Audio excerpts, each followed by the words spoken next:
12. Christmas. Christmas is uniquely a time of joy because it means that God became man in order to redeem us. St. Ephrem the Syrian centuries ago declared, "This is the day that rules over the seasons. The dominion of thy day is like thine, which stretcheth over generations that have come and are to come." In December, when the seed is hidden in the earth, there sprouted forth from the womb the ear of life. End quote.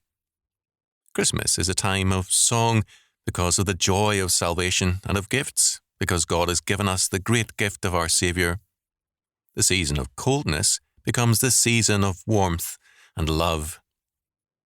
It's no wonder that Christmas is the one religious holiday celebrated also by non-Christians. It represents a joy, a hope, and a peace that attracts people everywhere. Not all their attempts to alter Christ's birth into a humanistic celebration can destroy the great victory of that day.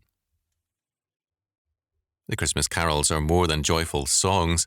They are the good news of victory and the promise of His peace. They declare, "Joy to the world, the Lord is come, let earth receive her King." The true joy of Christmas depends on this, receiving our King, the Prince of Peace.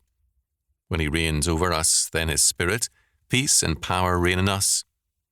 Then too, no matter what our problems and burdens, we are more than conquerors through Him that loved us. Romans 8:37.